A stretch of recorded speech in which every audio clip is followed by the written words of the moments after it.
Chapitre second. Ce que devint Candide parmi les Bulgares. Candide, chassé du paradis terrestre, marcha longtemps, sans savoir où, pleurant, levant les yeux au ciel, les tournant souvent vers le plus beau des châteaux qui renfermait la plus belle des baronnettes. Il se coucha sans souper au milieu des champs, entre deux sillons. La neige tombait à gros flocons. Candide, tout transi, se traîna le lendemain vers la ville voisine qui s'appelait Waldersbrock-Trag-Dickdorf. N'ayant point d'argent, mourant de faim et de lassitude, il s'arrêta tristement à la porte d'un cabaret.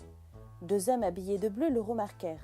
« Camarade, dit l'un, voilà un jeune homme très bien fait qui a la taille requise. » Ils s'avancèrent vers Candide et le prièrent à dîner très civilement. « Monsieur, leur dit Candide avec une modestie charmante, vous me faites beaucoup d'honneur, mais je n'ai pas de quoi payer mon écho. »« Ah, monsieur, lui dit un des bleus, les personnes de votre figure et de votre mérite ne payent jamais rien. N'avez-vous pas 5 pieds, 5 pouces de haut ? » ?»« Oui, messieurs, c'est ma taille, dit-il en faisant la révérence. »« Ah, monsieur, mettez-vous à table. Non seulement nous vous défrayerons, mais nous ne souffrirons jamais qu'un homme comme vous manque d'argent. Les hommes ne sont faits que pour se secourir les uns les autres. »« Vous avez raison, dit Candide, c'est ce que monsieur Pangloss m'a toujours dit, et je vois bien que tout est au mieux. » On le prie d'accepter quelques écus. Il les prend et veut faire son billet. On n'en veut point, on se met à table. « N'aimez-vous pas tendrement ? » ?»« Oh oui, répond-il. J'aime tendrement mademoiselle Cunégonde. »« Non, dit l'un de ces messieurs, nous vous demandons si vous n'aimez pas tendrement le roi des Bulgares. »« Point du tout, dit-il, car je ne l'ai jamais vu. »« Comment ? C'est le plus charmant des rois, il faut boire à sa santé. »« Oh, très volonté, messieurs. » Et il boit. « C'en est assez, lui dit-on.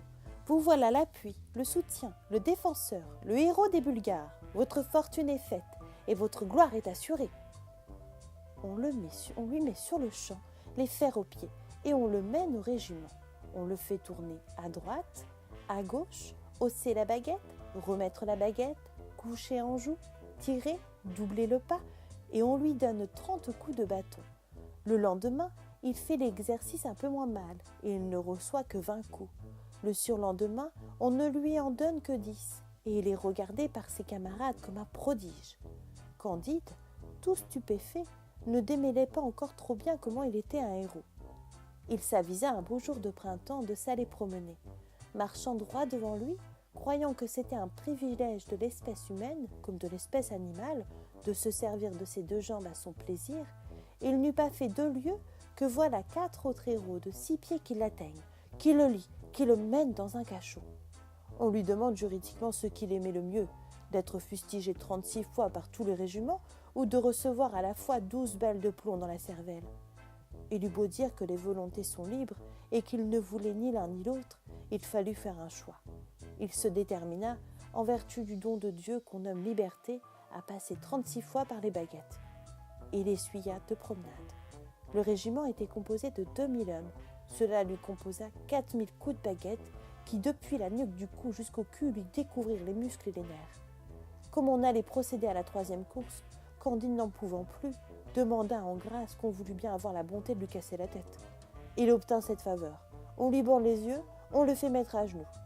Le roi des Bulgares passe dans ce moment sa forme du crime du patient, et comme ce roi avait un grand génie, il comprit, par tout ce qu'il apprit de Candide, que c'était un jeune métaphysicien, fort ignorant des choses de ce monde, et il lui accorda sa grâce, avec une clémence qui sera louée dans tous les journaux et dans tous les siècles.